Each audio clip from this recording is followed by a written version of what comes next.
between Trump and Biden. But this leads me to wonder as well, Stephanie, what is the Biden post-presidency going to look like? We know they're going to be, they being Joe and Joe Biden, they'll be spending a couple of days in Santa Barbara, California. After today, they'll be whisked off there to the West Coast. We know Trump is going to the West Coast later this week on Friday to survey some of the damage wrought by the LA wildfires. So they may be in California at the same time as well. But a post-presidency looks different, so to speak, if you're Obama and you're leaving the White House in your 50s. Biden leaving the White House in his early 80s.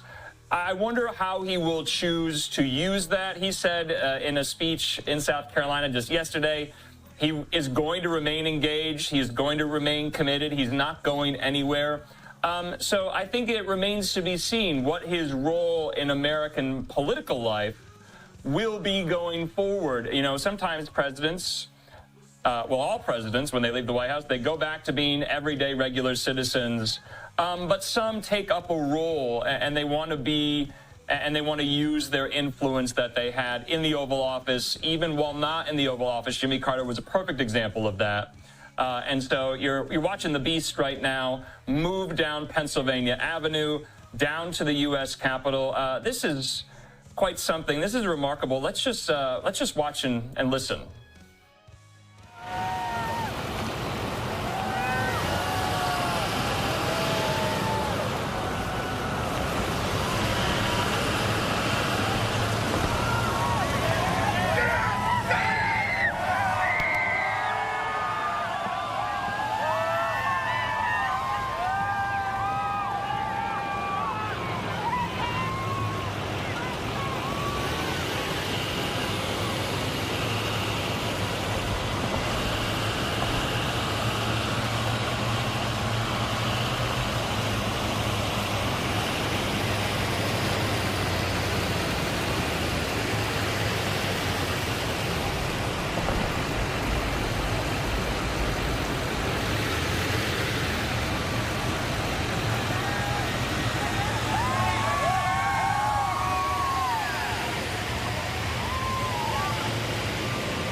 All right, it does appear perhaps as though this live look right there, foes. Andrew, obviously this, this is coming from one of the vehicles as part of this motorcade. It does look like they are trying to get it back, but and it does look like they have. We're just going to hang on this.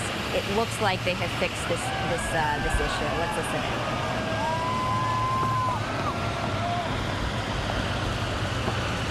Yes, Stephanie, of course, we're moving down Pennsylvania Avenue right now, and you can just hear the cheers from so many of these supporters who have lined the streets there, and you can see them on the sides waving. It is very, very cold. We're now passing the National Gallery of Art, if you're familiar with Washington. We do apologize about the feed. It looks a little bit in and out there, but we're going to stay with it. But the motorcade moving now, both President Biden and President-elect Donald Trump inside alongside Senator Amy Klobuchar in there. So I said this is about under 10 minutes, and we're going to be moving up to the U.S. Capitol in just no time here. But you can see the security.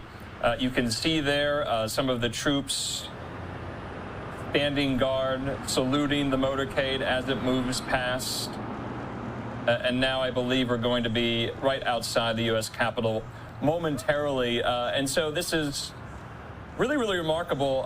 We're not going to, and it has been reported, we're not going to see your typical inauguration parade, down Pennsylvania Avenue because it is so cold. President-elect Trump will be visiting his throngs of thousands of supporters at Capital One Arena, much like the rally he had yesterday. And that is where people are watching it live inside that arena, thousands of them. And that is probably why you're not seeing as many people line the streets. There's hardly anyone on the National Mall because, one, it's inside the rotunda, the swearing in, the oath, and two, it's just too cold there. And we've heard from some of Trump's folks, including incoming White House Press Secretary Caroline Leavitt, saying that this was not done for security reasons. This was done to protect his people, Trump's people, though there are some security analysts and experts that we've even talked to here on Live Now who argue that this could have been made with that in mind. That decision could have been made with that in mind. Let's keep watching this motorcade.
It does appear perhaps as though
President Biden? Well,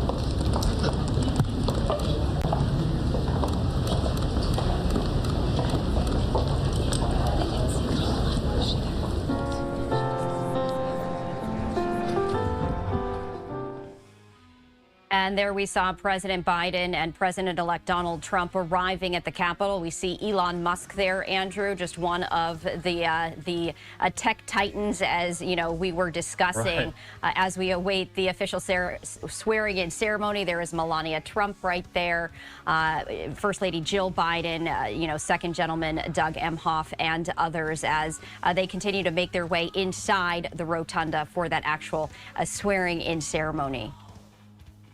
Yeah, and interesting, the Vances seem to be kind of trailing behind, leading the pack from behind, so to speak. I thought that was interesting there. You see J.D. Vance and Usha Vance coming into the rotunda there. Biden and Trump kind of walking somewhat stone-faced there. Biden, when asked, how's it going, he said, well, he and Trump side by side, in unison, in tandem, walking in with Vice President Kamala Harris behind. And you can just feel the emotions in the room. I think it's so interesting that, and that's what's so unique and so miraculous about the American experiment, is that political foes, political losers and winners alike can be in the same room. You see the Republican mega donor there, Miriam Adelson. You see UFC chairman Dana White. This is part of the Trump invitation list, so to speak. I'm going to be doing my best to point out some of these individuals, but you also saw there Sundar Pichai, the CEO of Google, speaking with Elon Musk as well. So, Stephanie, we're just waiting for President-elect Trump, President Biden, and all the other dignitaries to enter into the rotunda. There is a waiting area, and there kind we of a saw holding President room off Biden the side, and now you see members of the incoming Trump cabinet, all of whom, Stephanie, have yet to be confirmed, though their confirmation hearings are ongoing as we speak, and they will continue this week as well. You also see incoming White House Chief of Staff, Susie Wiles, there in the long white dress coat. She was instrumental in the Trump 2024 campaign, serving as co-campaign chairwoman with Chris LaCivita.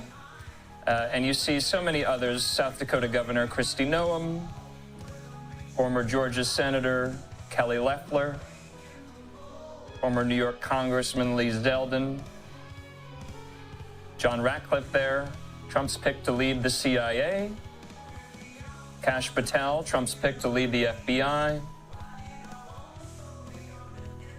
and so many. I believe that's Vivek Ramaswamy, Kevin Hassett as well, and Tulsi Gabbard. So all of the incoming Trump cabinet members are seated behind the principals there on the dais, which I think is an interesting choice. Yes, they will serve out, if confirmed, the Trump cabinet there, Susie Wiles speaking with Tulsi Gabbard. So it's just really interesting. I mean, Stephanie, if you think about it, we're going to be talking about these names a lot, you and I, on Live Now from Fox for the next 4 years. I also recognize there to the right, Tucker Carlson in the rotunda. There's Robert F. Kennedy Jr. and so many others. Some of whom, Stephanie, you remember, were one-time rivals of Trump on the primary stage, like North Dakota Governor Doug Burgum. But I think I've exhausted my recognition here with familiar faces, but that is a storyline we are going to have to watch in the next couple of days, these confirmation hearings, and whether or not there will be any more hiccups or snags in that process. They've been quite fiery as of late, including with Pam Bondi and Pete Hegseth last week. And truly, you know, Andrew, the power that is inside this room, no matter what side of the aisle you're on, we have seen some Democrats there as well, but this is just one of those moments where everyone comes together as part of this American tradition, and that, of course, is the inauguration, the swearing-in ceremony of Donald J. Trump as the 47th President of the United States. Truly remarkable as we get that inside front row seat, and we're able to share that with our viewers in real time. So many people not able to make the journey to Washington, D.C., but now being part of history in the making. Yes, just for the viewers, that couple there, that was former Vice President Dan Quayle and his wife, the former Second Lady Marilyn Quayle there. So the Quayles are in the House as well. This is fascinating. I didn't know we did have the shot on the very tail end on the right-hand side of the dais. Some of these world leaders, Stephanie, that are here and on hand. The leader of Argentina, Javier Milei. We also know Giorgia Meloni, the Italian Prime Minister. She is in the House as well. We know the Vice Premier of the People's Republic of China is here as well. That was the delegation Xi Jinping sent. And of course, former Vice President Mike Pence. Stephanie, I don't think it's lost on the viewers his role in the last 8 years and what he has meant for recent history. Of course, he was the only and the highest ranking member of the Trump administration last time to attend the inauguration because Donald Trump was not there himself. And then, of course, these tech titans, Mark Zuckerberg there, you just saw, the CEO of Meta. And as we take a look, Andrew, as we take a look at concentrated in this room right now, somewhat beyond comprehension.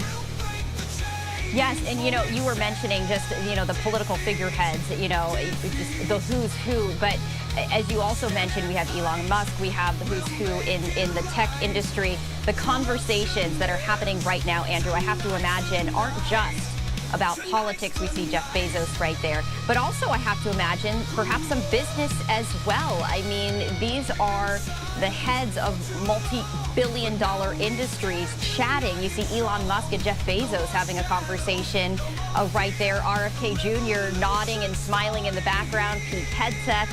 I mean, just from just a human perspective, not even a political perspective, Andrew, just from a human perspective, it's just absolutely fascinating to watch, and we get this front row inside look into what is happening. Yes, Stephanie, I wouldn't underestimate the ability of even billionaires